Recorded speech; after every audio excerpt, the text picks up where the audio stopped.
A slippery slope. Two bottles in, and you're like, gotta get out. I'm going to call it here. I'm sorry about my kids. Oh, this is the greatest. Oh my God, are you kidding? It's so fun. Cute, he's so cute. I could keep taking those shoes off in 2 seconds. I can't believe it. Joey, hi, Shosha. She's like, well, I'm doing that. Right, I did that. Well, it kind of tastes like Boone's Farm. It's a pink Moscato.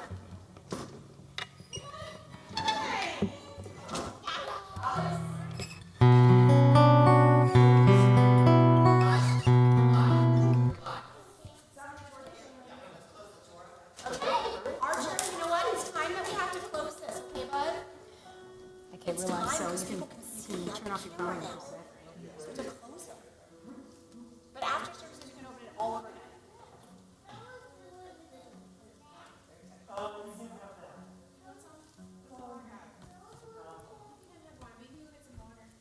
What time is it?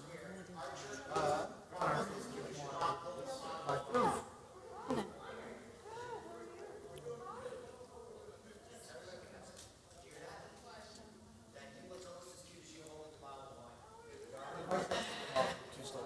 I'll just Sing it at the tempo. Okay. Oh, okay. Okay. That's fine. Cool. I have a really terrible habit of counting things off at a different tempo when I'm singing. It's really not a good quality. There's a really funny recording of Cheryl doing that. 'Cause Really? She does that too. She has the brand up and she counts it off and then she does fun. Then she starts laughing and says, I always do that. I just count off what feels good. It's not, And has it's nothing not to do with the tempo. That's me. Not totally professional.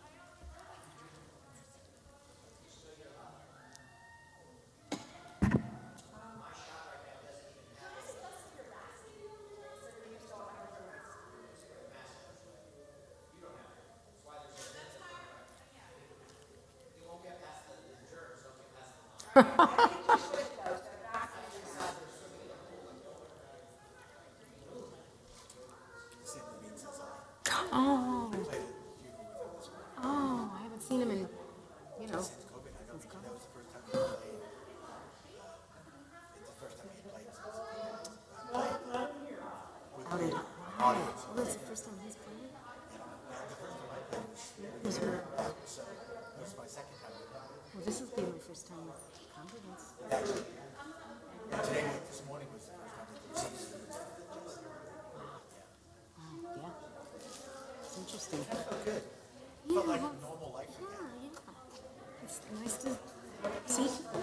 Yeah, carrying my guitar and my amp. So it's like, that's what my everyday life is to me. So it kind of feels good to back my knee.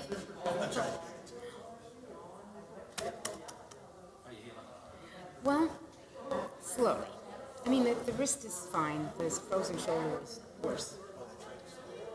But for the next month, I'll be 2 hours of PT 3 times a week. So, and I had acupuncture today in the shoulder region. It actually really helped a lot.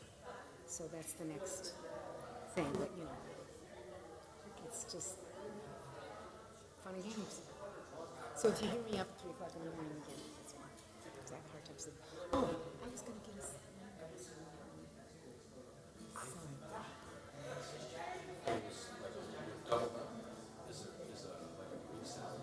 Sure. Sure, of course. Great. Okay, well, do you want me to get it away? Okay, perfect. Oh, I know, me too. Right. Let me go say hello. Is this for, do we want to have it on for the, Not for the gig, we don't have to have it on. You can have it on as people come in if it makes you more comfortable, but you don't have to. it doesn't matter to me, I just want other people. Yeah, right. Yeah, but once we're up here doing it, we don't have to.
coordinate with you.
We're good.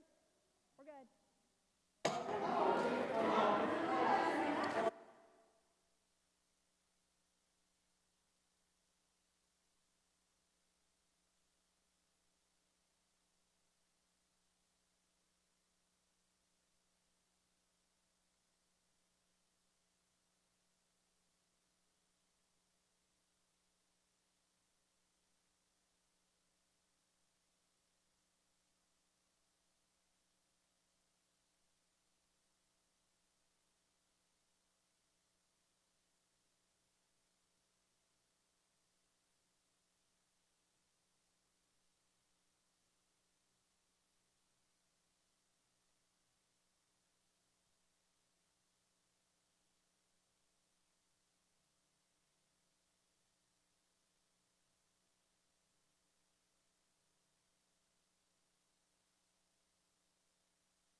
Ladies and gentlemen, we're going to invite you to take your seats. We go live in 15 seconds. And just sort of follow me. It's first chorus, first chorus, first chorus. We're not doing first. We're doing Shir Kadash first. B minor's either one. B minor's fine. I think we can go right for sure. Oh, okay. We're gonna go. Unless there's something else you want to do. No, that's fine. What do you want? Shir Kadash's fine. Yeah. So you ready? I'm ready. Okay. Let's get a signal from her. My mom said there's no sound on the live stream.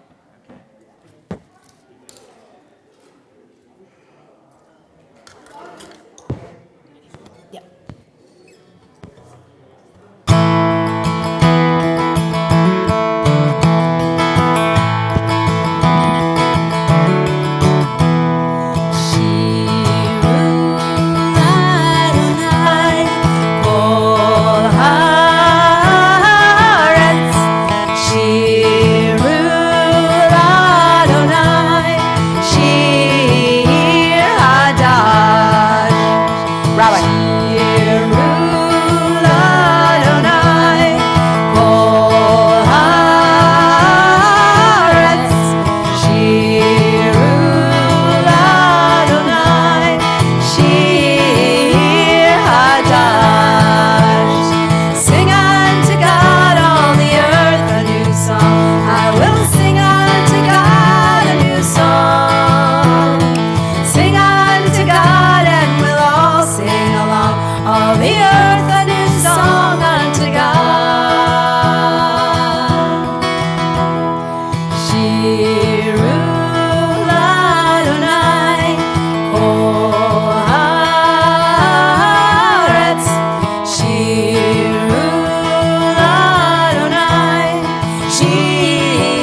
Shabbat shalom, everyone.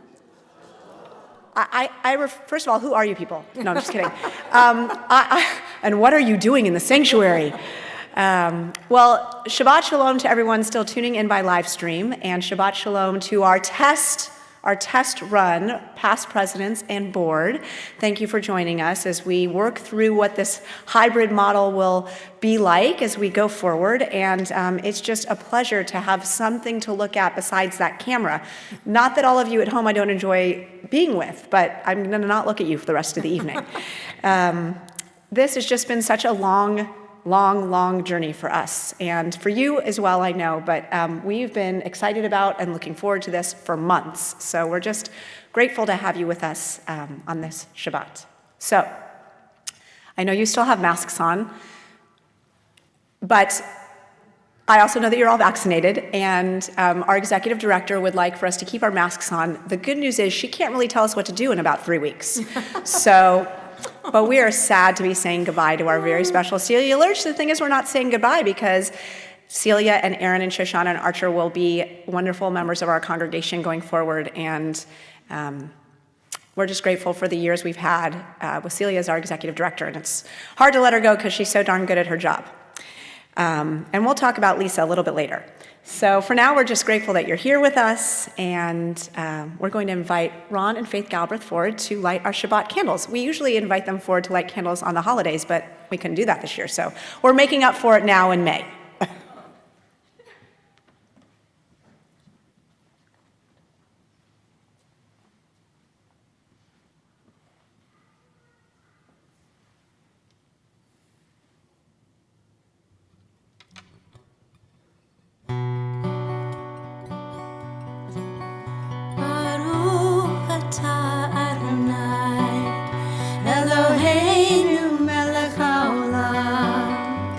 Asher kitshanu b'mitzvotav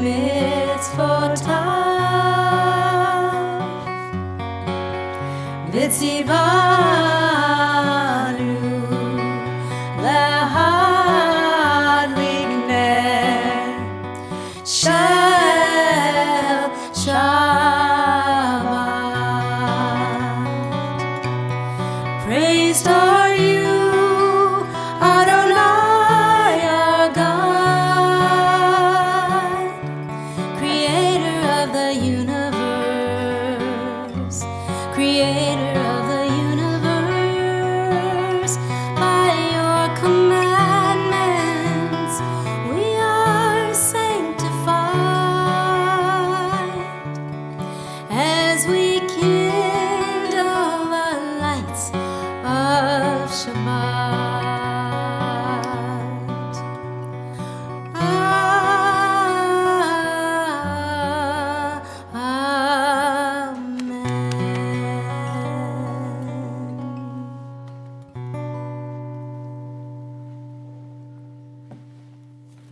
Shabbat shalom. Hugging people again. It's like a thing. It's always a joy to see people in person, especially now. I wrote earlier this week about butterflies coming out of a cocoon, and I think all of us can sense that, ready to spread our wings. And it's fun for us, of course, to be singing with and speaking to people actually in front of us. We are, in fact, not television stars, we're clergy. And the thing is, our story is the greatest story ever told, and we celebrate it. We take a moment now to mark the holiness that transitions us into telling that story. And just as everybody gets comfortable, we invite them to rise. And I'm going to ask Miss Lisa to chant the words of Hatzi Kaddish. Yitkara v'yitkara shamei rabba ba'alma tivrach yirutei v'yamlich malchutei b'chayachon v'yomechon uv'chay rechol beit Yisrael Bagala uvizman kariv ve'imru Amen. Yehi shmei Rabba mevorach la'olam ul'almei almaya Yitbarach v'yishtabach v'yitpa'ar v'yitromam v'yitnasei V'yadhar v'yatale v'yatalal Shemei dekudasha b'richu Le'ela min kol birchata v'shirata Tushbechata v'nechemata Damiran belma v'yimeru Amen. Ya la la la la la la la la. Ya la la la la la la la la. Ya la la la la la. Ya la la la la. Ya la la la la la la la la. Ya la la la la la. Ya la la la la. Ya la la la la la la la la. Baruch Hu et Adonai HaMevorach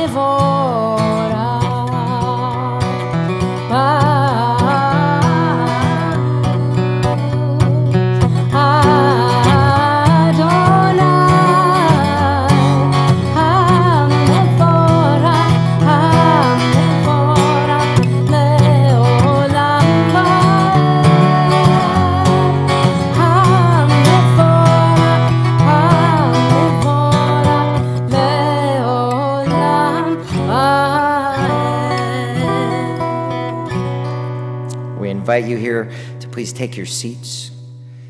We think of the difficulties in the world, it's hard not to.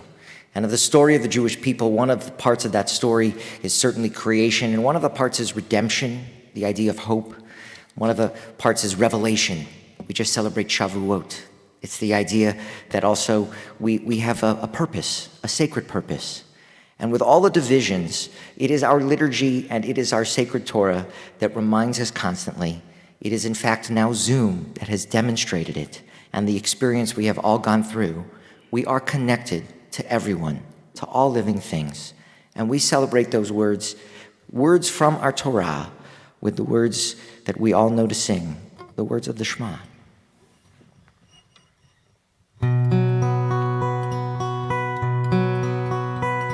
Shema Yisrael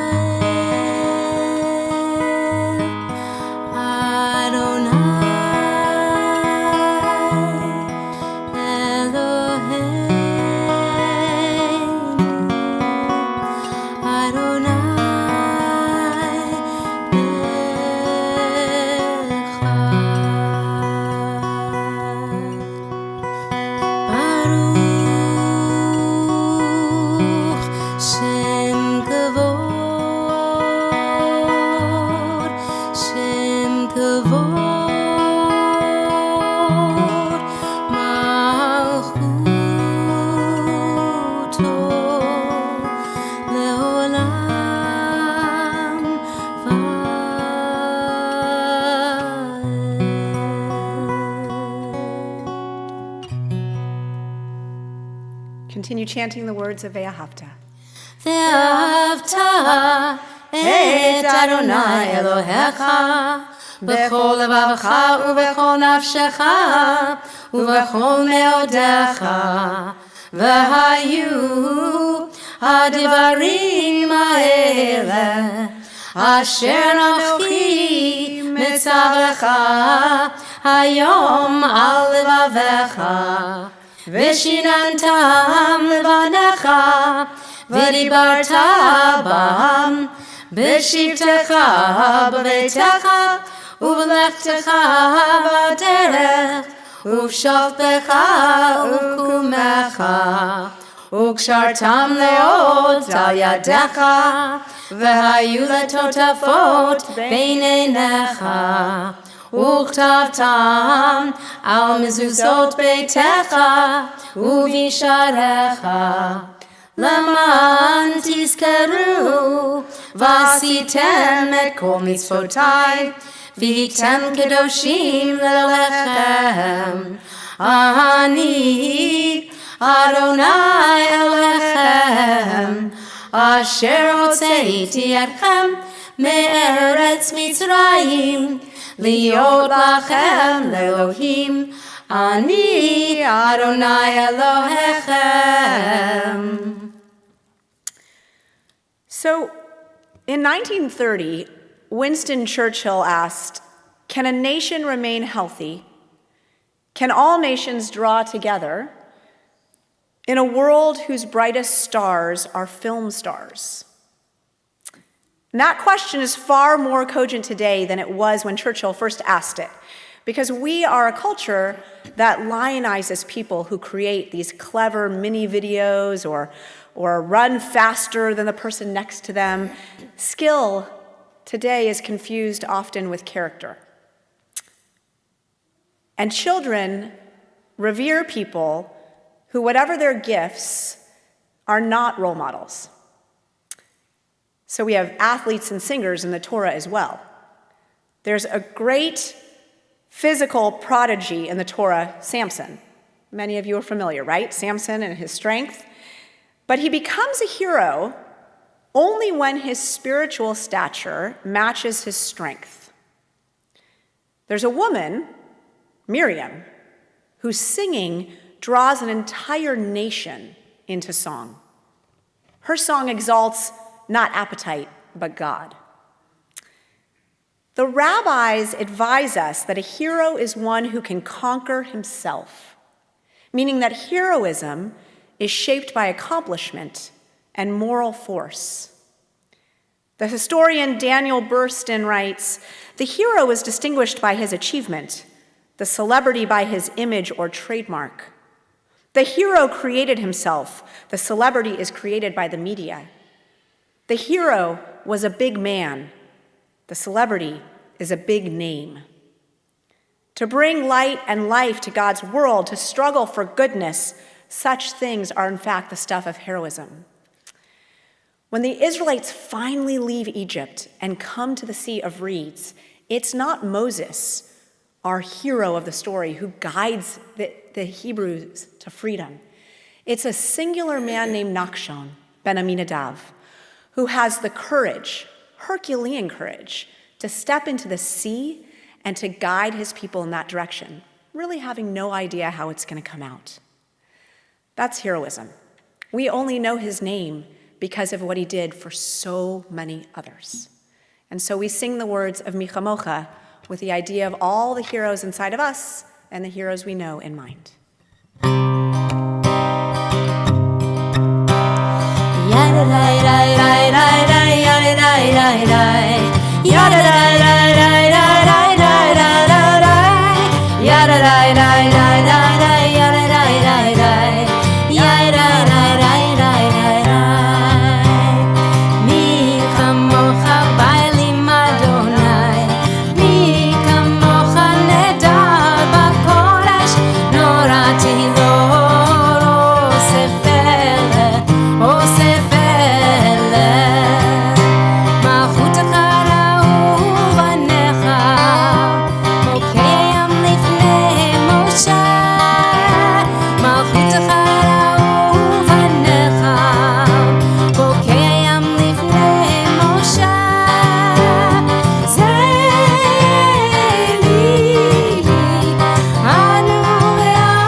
So we all know the word shalom, hello, goodbye, peace, wholeness.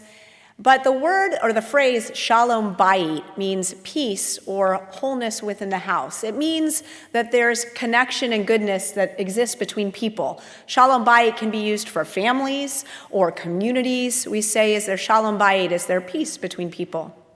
And there's a really interesting, seemingly patriarchal thing that happens in our Torah this week. I know you're shocked by that. But in our Torah this week, and Julie knows because I shared this the other day with our Akiva board, there's the issue of the husband who suspects his wife of adultery. It will not surprise you, we don't have a scenario in which the wife suspects the husband. It's just not how it works in the Torah. But we have this moment where the husband suspects the wife of adultery, but there's no proof. Right? He's not caught her in the act. He doesn't know that there's actually another person that she's having this affair with. But what does he do? He goes to the priest and he says, I think my wife is being unfaithful. And so the priest, wanting to restore Shalom Bayit over everything else, creates this concoction that the wife is supposed to drink. It's like sacred water, dust from the sanctuary floor. I know it's sounding appealing. And this is the key part. Parchment that has the name of God written on it that's then sort of dissolved to be part of this concoction, this cocktail. And there's really no other time in Judaism at all in which we would disparage or destroy God's name in that way. It would be considered Hilul Hashem, a great sin. But in this particular case, in the case of the accused adulteress, we take God's name, put it on this parchment, and make it as part of this cocktail. And so the rabbis in the Midrash ask, why would that ever happen? Why would we disparage God's name in this case?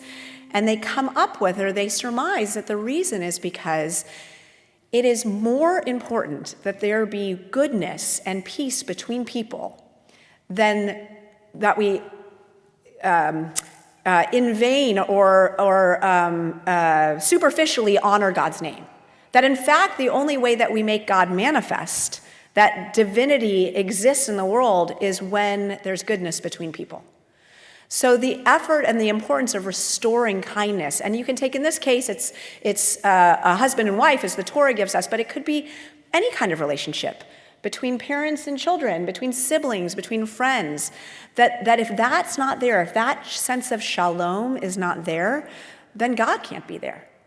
And I love that teaching. And so it makes me think of our next prayer, Hashkivenu, which we ask for God to shelter us with a Sukkot Shlomecha, the shelter of peace. But I think really the way that we interact with one another and behave towards each other, that's really what brings that Sukkot Shlomecha. So please join us.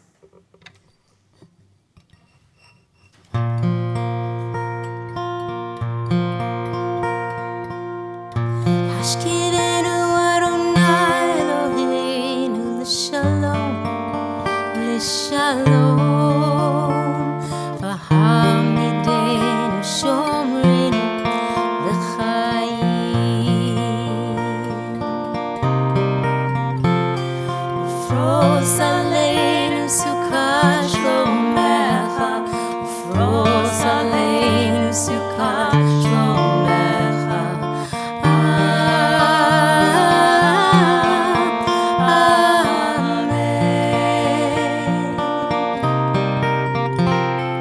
Shelter us beneath thy wings, O Adonai. Guard us from all harmful things, O Adonai. Keep us safe throughout the night, till we wake in morning's light. Teach us, God, wrong from right. Amen.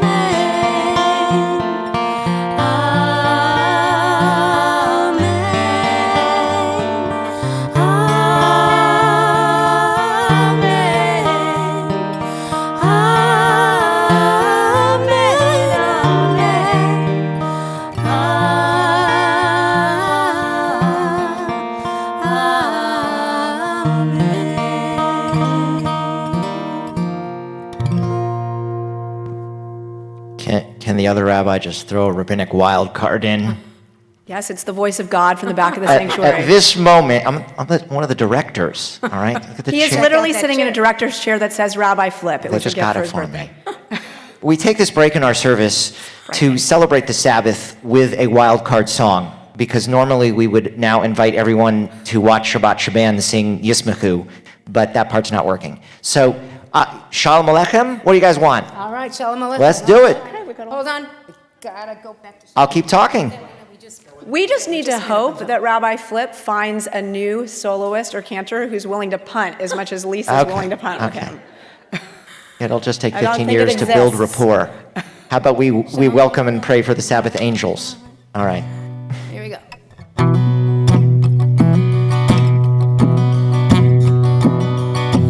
Shalom Aleichem, Malachei Hasharet, Malachei Elyon, Melech Malachei Hamlachim, HaKadosh Baruch Hu. Shalom Aleichem, Malachei Hasharet, Malachei Elyon, Melech Malachei Hamlachim, HaKadosh Baruch Hu. Shalom Aleichem, Malachei Hasharet,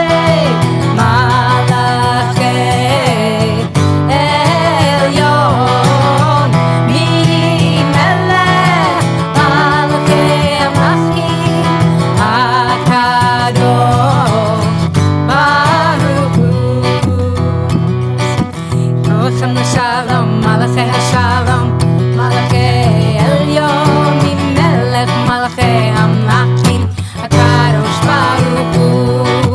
Boechem Shalom, Malachei Hashalom, Malachei Elyon, Melech Malachei Hamlachim, HaKadosh Baruch Hu. Shalom Aleichem, Malachei Hasharet,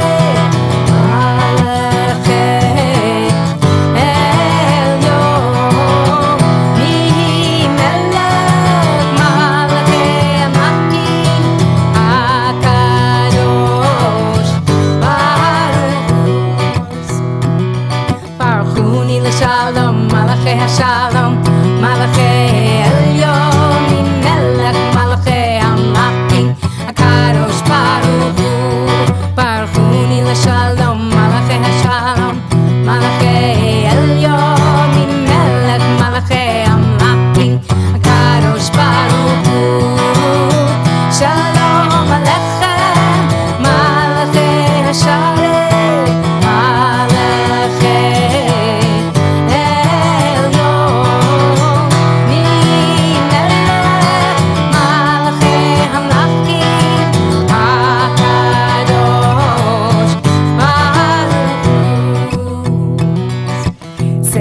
Shalom, Malachei Hashalom, Malachei Elyon, Melech Malachei Hamlachim, HaKadosh Baruch Hu. Seichem Shalom, Malachei Hashalom, Malachei Elyon, Melech Malachei Hamlachim, HaKadosh Baruch Hu. Shalom Aleichem, Malachei Hasharet, Malachei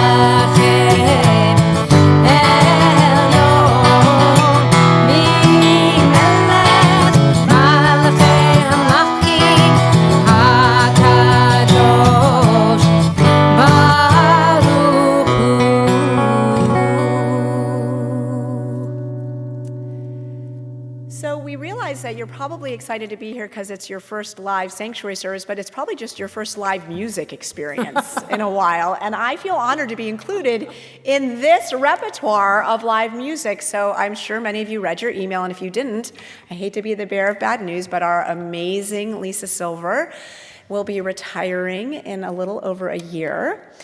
So that just means you have to come to everything between now and then so you can soak up her goodness. But we have an entire year to just celebrate how lucky we've been for 25 years to have this gift with us. And probably we won't be able to replace you, but we're going to try and do something. Otherwise, Rabbi Flip will be singing, and nobody's going to come back for that. We love you, Rabbi Flip.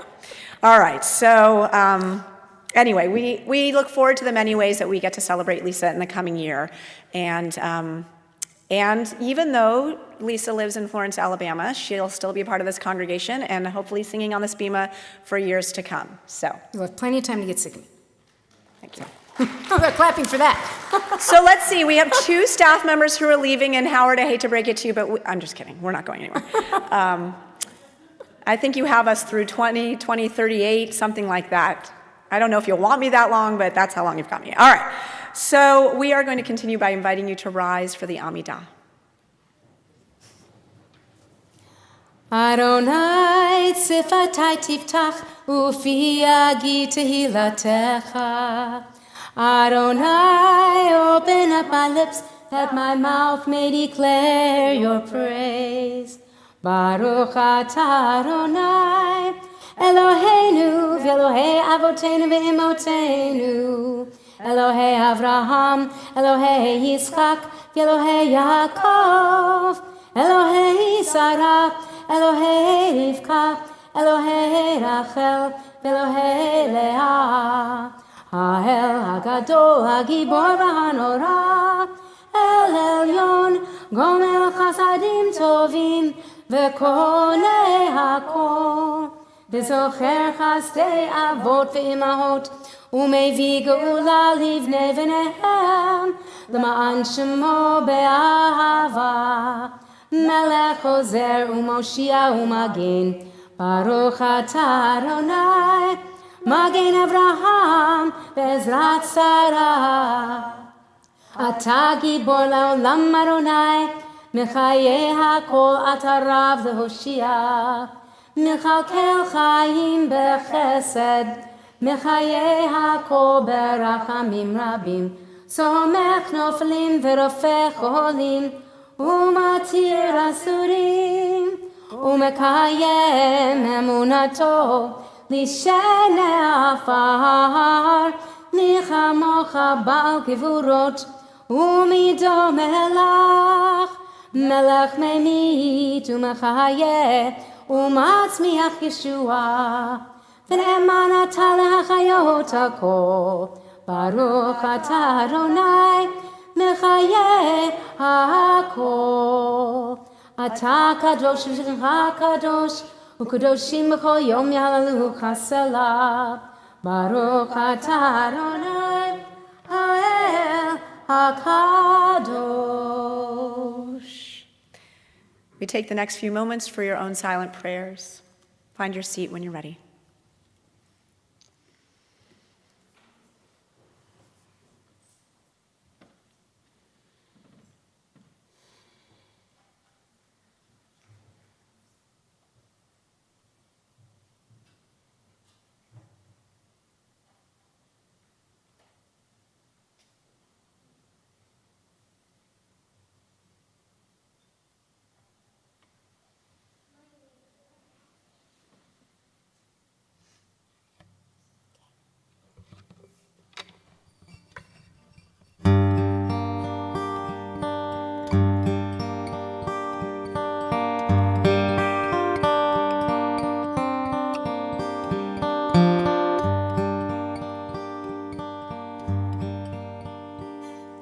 Shalom, shalom, shalom Rav Yisrael Amcha, tasim, tasim, tasim le'olam, ki atah hu melech adon, v'chol hashalom, ki atah hu melech adon, v'chol hashalom. Shalom, shalom, shalom Rav al Yisrael Amcha, tasim, tasim, tasim le'olam, v'tov b'necha levarech et amcha Yisrael, b'chol עת ובכל שעה בשלומך.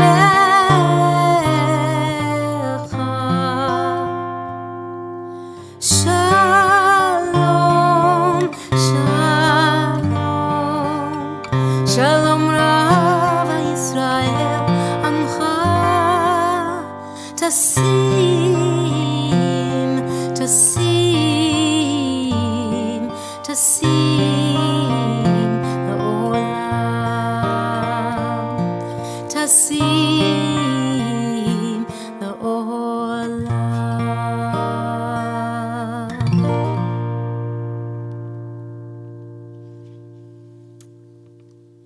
For those in need of healing on this Shabbat, we offer words of healing and prayer. We think of Steve Geringer, Savannah Morris, Jane Sherberg, Paul Richter, Crystal Miller, Janice Grossman, Charlie Baugh, Monette Chance, Mickey Collins, Judith Mandel, Karen Eisner, Lori Mandel, TJ Cohen, our member, Lisa Silver, our cantorial soloist, Lisa Silver, her wrist, Dick Eskind, and Steve Gould. If I've not mentioned the name of a loved one you'd like to include in our prayer this evening, please say their name aloud now. Susan Burdine.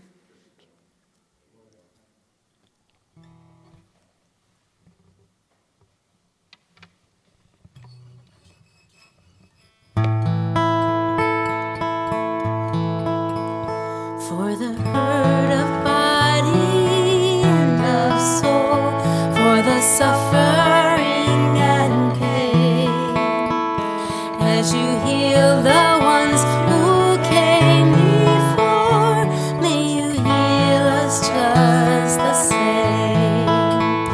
Refuat hanefesh ve'haguf elna refana. Refainu Adonai, refuah shalema.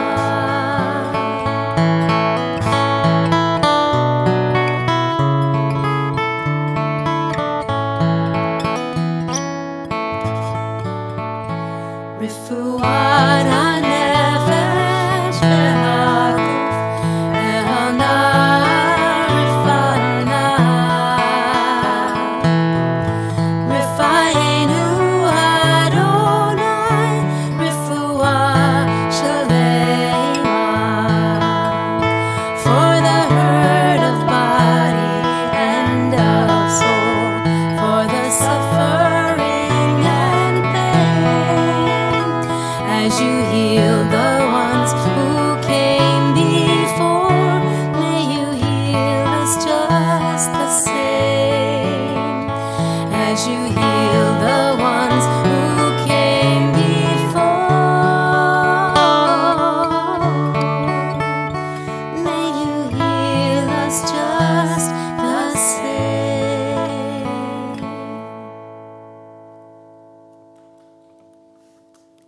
Thank you, Axel. Appreciate that. Just have to say, Max, Eliana, Ax, Rex, Tova, you guys are killing it on sitting so beautifully in the sanctuary. I love it. Very impressive. If it goes awry from here, nobody will judge you. It's been a good stretch. I know. Okay. So, last week, as many of us are painfully aware, Israel found herself once again defending her right to exist as rockets lobbed over from Gaza and civil unrest broke out in the streets of cities all throughout Israel. I can walk you through the multiple tensions and events that have created the current violence and unrest in Israel, and the lack of leadership, strong leadership, that truly seeks a road to peace on either side. The radical Jewish right extremists who do not seem to exemplify anything that resembles the Jewish values that I know and hold dear. The terrorist organization that calls itself Hamas, who cares nothing at all about the actual Palestinian people, from what I can discern. But frankly, you have the news and the internet for those details.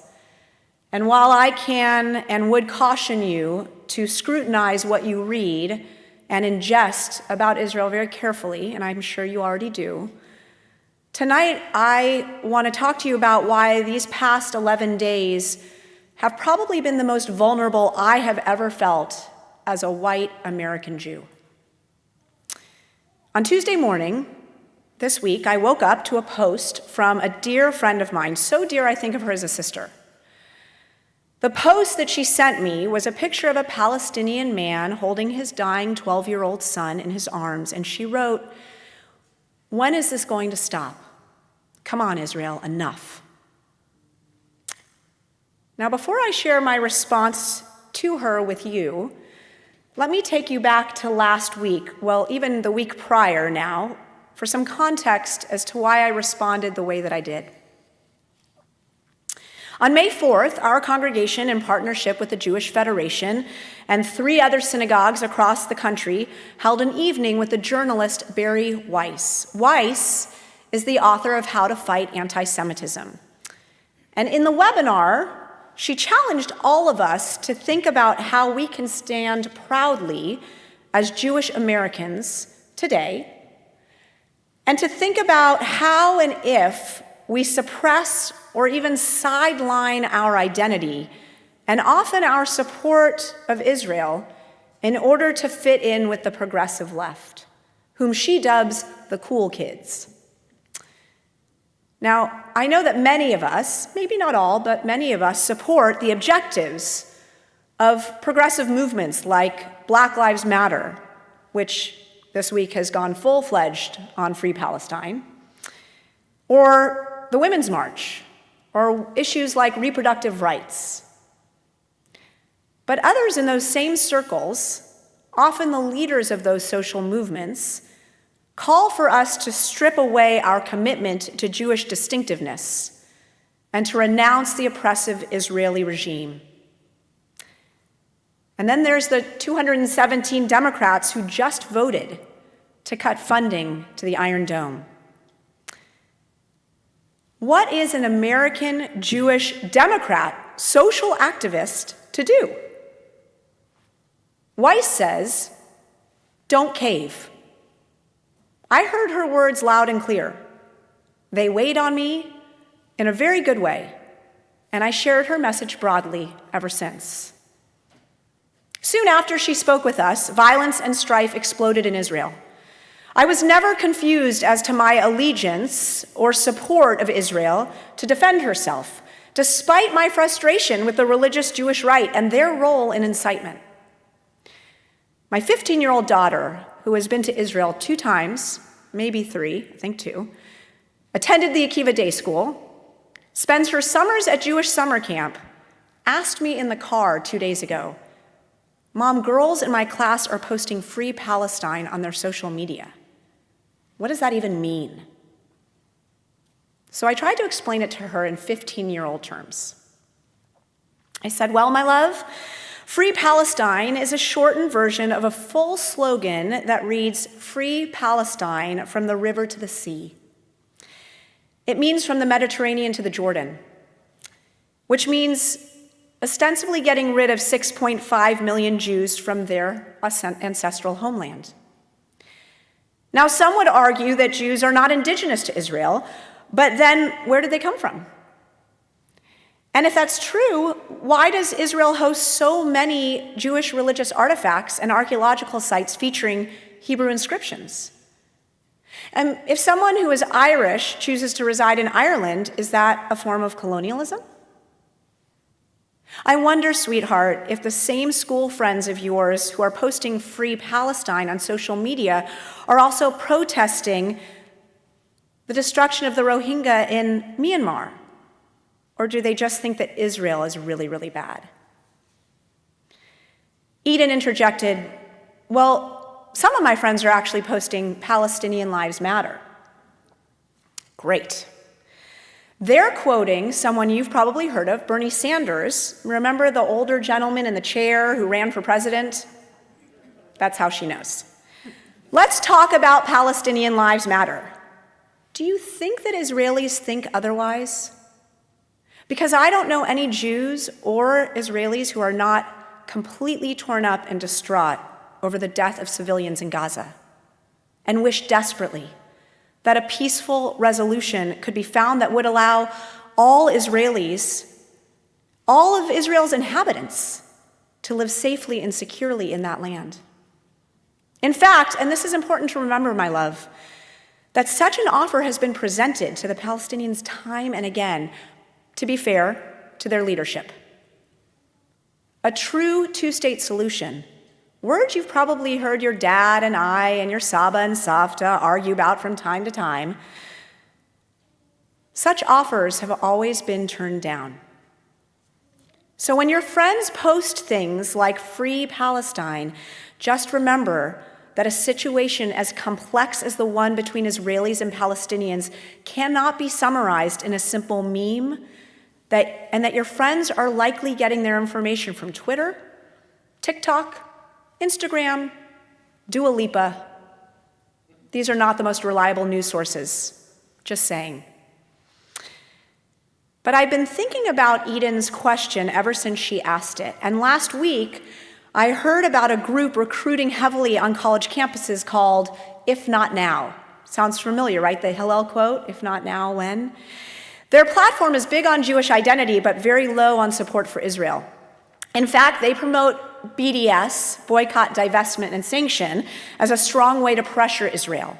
And so I asked Shai, our oldest, who is now 19 and recently finished his freshman year in college, I said, Shai, have you heard of this group? You don't fall for that, do you? And he gave a resounding no. Yes, he had heard of them, but no, he wouldn't. So I now feel good that I can continue to clothe and feed him. But it bothered me. It bothers me because, one, I know that too many Jews in America are questioning their support of Israel because they want to follow their social activist compulsions, and they're being asked to renounce Israel, and in some cases, their identity as Jews. And two, most American Jews don't have any real understanding of how important their existence is, the existence of Israel is, to their personal safety. Here's what I mean. Relative Jewish safety in the diaspora is a unique phenomenon, unique to the last 73 years. It's like a blip in the timeline of Jewish existence. Jews have largely assimilated into the mainstream of this great country and have been represented in civic and social and political settings by strong and very Jewish communal institutions, and have perhaps naively come to believe that Jewish existential vulnerability was in the rearview mirror. But there is one singular reason that we have been able to do this. And that reason is the state of Israel, which is a miracle by any definition, the manifestation of a 4,000-year-old dream and emancipation of the world's most enduring oppressed minority community. Our parents and grandparents built a modern state only 3 years after our attempted extermination, leaving the gas chambers of Europe and the violent pogroms of the Arab world and the religious persecution of the Soviet Union and Ethiopia behind. Zionism, our movement of liberation and self-determination, gave the Jewish people the strength, the resilience, the endurance, and the hope to be the change that we wish to see in the world. Israel's existence makes Jews all over the world feel safe for the first and only time in Jewish history. It began as a matter of Jewish survival. This week, our community has been reminded that it has always been and will always be a matter of Jewish survival. It's not just happening to my 15-year-old daughter. Every time I open my social media, I am bombarded with painful lies and distortions that reduce my lived experience, erase the history of my people, equate our collective Jewish existence with white supremacy, oppression, ethnic cleansing, and even genocide. Accounts with millions of followers are openly and unashamedly demonizing Jews in ways I've never seen before. Now, I imagine that you may be experiencing this as well, some of you. And if you're not, you may be struggling with the moral nausea that comes from seeing pictures and hearing reports of heavy casualties as a result of the fighting. And yet that ethical, moral pull that you're feeling is complicated by your knowing that as Jews, we have to have a Jewish state. A place where, if nowhere else, we are safe and secure and self-determining. So what do? How do we respond to a friend who sends us the picture of a 12-year-old dying son in the arms of his father and says, "Come on, Israel, enough"? So here's what I said. I fully appreciate that this picture and the story it tells is heartbreaking. There is no doubt. This conflict between Israelis and Palestinians is like a mosaic, with so many different threads and layers, a multitude of images and narratives all woven together. So let me provide an additional layer from my perspective for the sake of conversation. The layers of gaslighting that Jews are experiencing right now is impossible to disentangle. The vitriol that we face when we simply acknowledge the humanity of our people is overwhelming. Truly. Affirming the unalienable rights, human rights of Palestinians is urgent. The majority of Jews in the world regularly do. Generations of Palestinians have been robbed by both the Israeli government policies and by their own repressive governments of too many opportunities to live free and full, prosperous lives. Their oppression is an existential threat to our people. But calling for the liquidation of the Jewish state, which Palestinian leadership currently calls for unabashedly, is anti-Semitic. As is support for that call. It puts my direct life in danger, and it doesn't help the Palestinian people in their legitimate fight for freedom. All it does is trigger the intergenerational trauma of individual Jews. 90% of the Jews in the diaspora, that's where we are Zionists. It is intrinsic to our Jewish identity.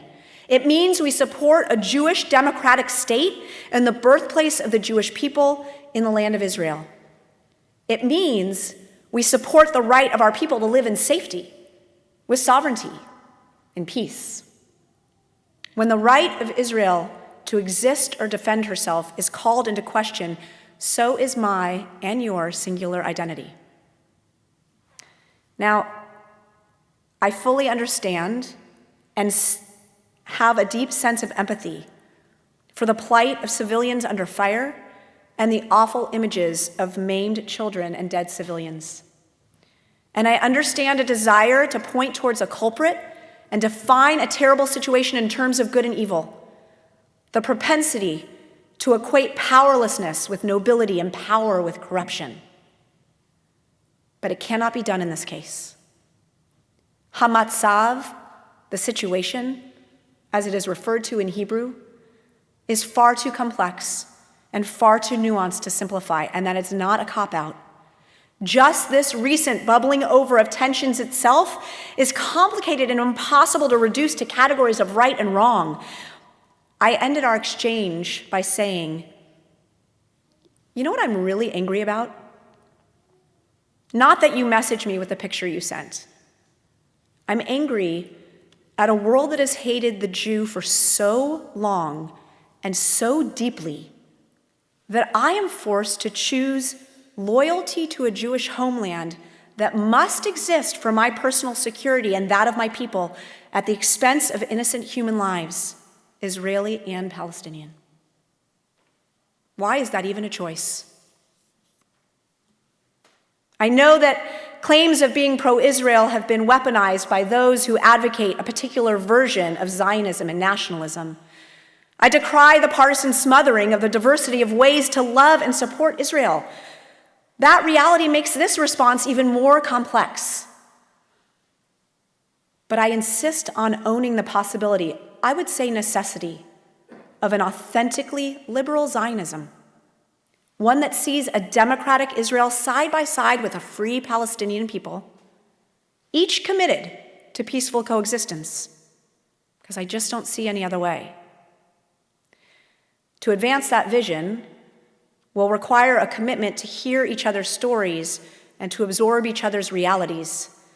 It does not advance peace or justice to simply parrot one side's tale of victimization. And it does not demonstrate Jewish leadership or values if they are not rooted in a love for the Jewish people, a visceral connection to the one Jewish nation in the world. So my friend and I spoke for an hour by phone. That was after going back and forth for about an hour and a half during the day via text. 2.5 hours in order to help one educated and caring person understand what's at stake and how complex this situation really is. We have to stay fortified and focused. This week, as our family members and our friends and our loved ones in Israel faced a barrage of thousands of rockets from a genocidal terrorist organization committed to murdering Jews, it feels as if the whole world has turned its back on us.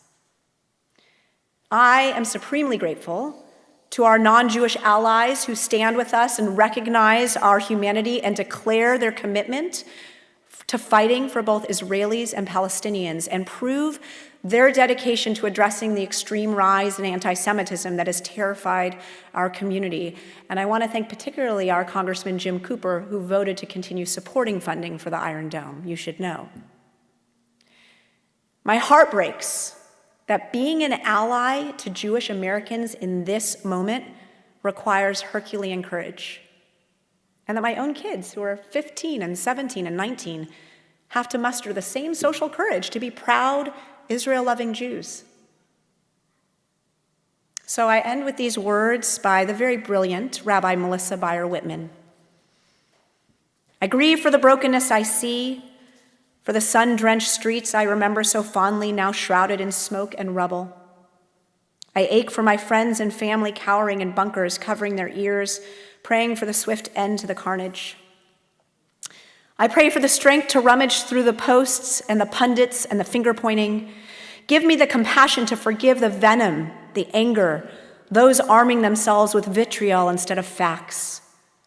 Grant us all the ability to wade through the aftermath of a world where everyone holds to what they believe to be right. I hope for a world we dreamed possible, a world where love overpowers hate.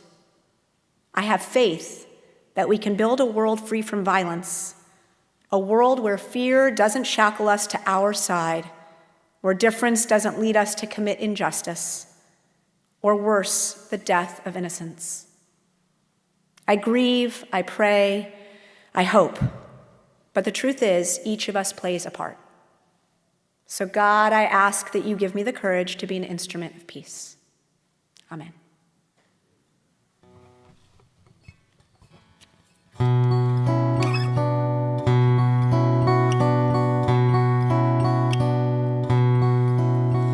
אוויר הרים צלול כיין וריח אורני נישא ברוח ההרפיים עם כל פעמוני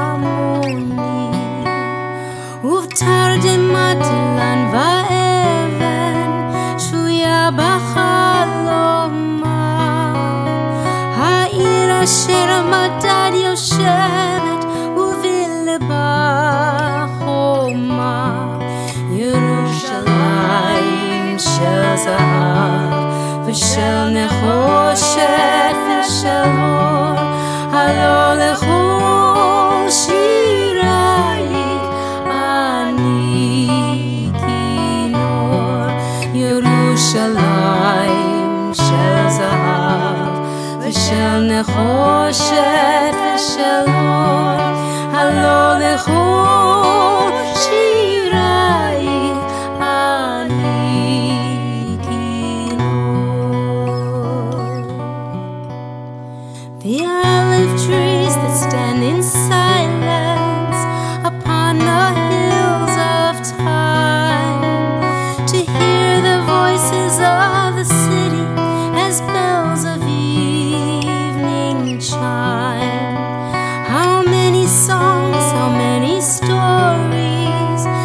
נחושת ושלום, הלא לכל שירייך אני כינור, ירושלים של זהב ושל נחושת ושלום, הלא לכל שירייך אני כינור.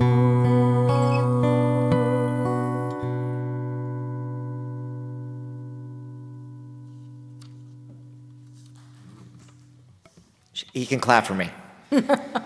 We invite you to rise for the words of Aleinu.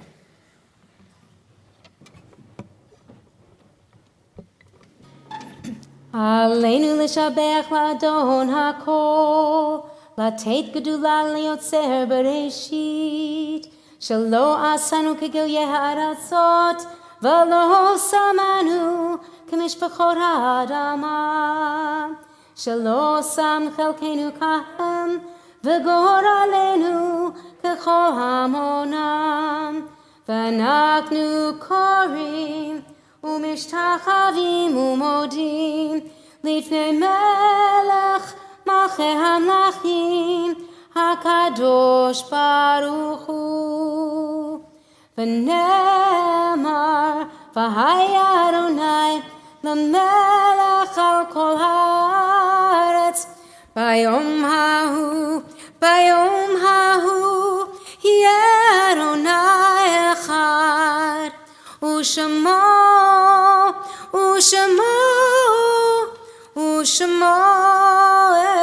אחד. We remain standing here towards the end of our service to think of those people who touched our lives and who are no longer with us, but still do through their spirits. We recall the anniversaries of the deaths of B. Copenhagen and Bonnie Drucker, Helen Farber and Morris Fleischman, of Henry E. Foyer and Alan Frankel Fuldauer, of Francis Goldsmith and Louise Gershon Greenspan, Richard M. Hockman, Evelyn Eppinger Jacobs, Sadie Jenna, Henry E. Joes Sr., Jerome Kramer, Dr. Selman Liederman, Rebecca Lefkowitz, Tom Murphy, Lucy Solomon, Janet Reinstein Shapiro. We recall also this year the passings of Rich Michelle, Bob Serkin, Aidan Becker, Robert Golden, Des Zamek, Elaine Farinacci, Rabbi Jonathan Sachs, Charlene Creeley, John Griffin, Faye Serkin, Joyce Murray, Richard I. Bourne, Fran Schmerling, Peggy J. West, Christopher Miller, Molly Stein, Alfred Cohen, Joseph W. Blutenthal, Leonard Basked, Joanne Cohen, Jack Chirac, Morris Solnick, all those who've lost their lives to COVID, and all those who lost their lives in the Holy Land this week. I ask you to join me in the words of Kaddish Yatom, the Mourner's Kaddish. Yitgadal v'yitkadash Shemei Rabbah, ve'alma divra chirotei ve'amlich malchutei, b'chayachon uv'yomachon uv'chayei dechol Beit Yisrael, ba'agala uv'izman kariv ve'imru Amen. Yehei Shmei Rabbah mevarach le'alam u'lalmei almaya, Yitbarak v'yishtabach v'yitpa'ar v'yitromam v'yitnaseh, v'yitadar v'yitaleh v'yitalal, Shmei dekudisha brichu, le'ela min kol birkata v'shirata, tushbechata v'nechamata, damiran be'alma v'imru Amen. Yehei Shlomo Rabba min Shemaya, v'chaim aleinu v'yal kol Yisrael v'imru Amen. Oseh shalom b'mromav, hu ya'aseh shalom, aleinu v'yal kol Yisrael v'imru Amen. We ask, as always, that the source of blessing bring peace to all who mourn, comfort to all who are bereaved. We say one final time together, Amen. Okay, I invite you to sit briefly. We do have, of course, some announcements. Most information is still available on our website. Tomorrow morning, Torah study takes place at 9 a.m. It continues virtually. Micah Minis will also happen tomorrow morning at 9:30 a.m. And then at 10:30, we will have the B'nai Mitzvah, Bar Bat Mitzvah, of Ella and Ellington Fair. And they will have guests. You can, of course, watch, and you can hear more of Miss Lisa's music, which we are savoring. We are going to continue Schmooze and Views. That is one of the programs that's going to start coming back into the building in June. And as with all of our protocols, we're going to do our best to feel our way through this. It's what feels right for people, and you are welcome to offer your feedback. Offer it to Celia. I'm sure she'll leave a note on her way out. Office will be closed on the 31st. On Friday, the 28th, we actually are going to do another Zoom Shabbat. We're going to keep that going so that also people can participate from afar. We also invite you to save the date June 3rd at 7 p.m. It will be our annual meeting, and that'll happen on Zoom as well. Our sanctuary is going to begin to open on the 11th at 6 p.m. And as we return to our sacred space, we are going to first invite you to register in advance so we know who's coming. That link will be in our e-blast that you receive, and it will also be available on our website. And lucky 12 and unders, they don't count towards that number. We're working right now with a capacity of about 40 people, and we're going to keep looking at how it feels. The Religious Action Center has recently released their racial justice campaign, which will provide trainings in diversity and inclusion, equity, all things we're pretty good at Micah, but can always learn more about. And that begins Thursday evening at 7 p.m. and continues May through June. And you can attend any or all of their lectures at your leisure. And you can find more information, of course, on our website. We also like to point to June 4th as National End Gun Violence Awareness Day. And in fact, through the 4th through the 6th, we encourage everyone to wear orange in support of ending gun violence around the world. Final announcement before I make my big announcement. The Micah Book Club is meeting on Monday, June 7th. Riding with the Ghosts. Julie Greenberg leads the discussion. She's also going to start coming forward just for a second because we did make a big announcement this afternoon, and that was in the making, which is that Celia, who already had to take her crashing kids home, will be leaving us, and so will be the Miss Wonderful Lisa Silver. She gets the flowers.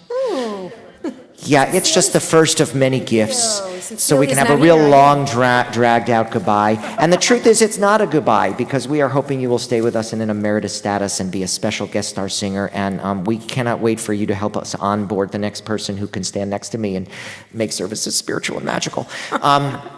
We thank you all for being here. We're going to make a kiddush. Do you want to say something? Nope. All right. Here's what we're going to do for kiddush for those who are comfortable and want to be a TV star. We're going to invite you to rise and come up and be near us and look that way so that the rest of our community can see you. Ooh, this is exciting. Oh, okay. Baruch atah Adonai Eloheinu melech haolam borei pari hagafen. Baruch atah Adonai Eloheinu melech haolam asher kitshanu b'mitzvotav v'ratzavanu v'shabbat kodsho b'ahava u'v'ratzon hinchilanu zikaro lama'aseh v'reishit ki hu yom techila lamikra kodesh zecher letziat Mitzrayim ki vanu v'acharta ve'otanu kidashta mikol ha'amim v'shabbat kodshecha be'ahava u'v'ratzon Hinchaltanu, Baruch atah Adonai, Mekadesh HaShabbat. Shabbat Shalom, everyone. Oh, say Shalom, Shalom Bimromav. Yaseh Shalom. Oh, say Shalom, Shalom Bimromav. Yaseh Shalom. Oh, say Shalom Bimromav. Shalom Aleinu. Ve'akol Yisrael ve'imaru Amen. Oh, say Shalom, Shalom Bimromav. Yaseh Shalom. Oh, say Shalom, Shalom Bimromav. Yaseh Shalom.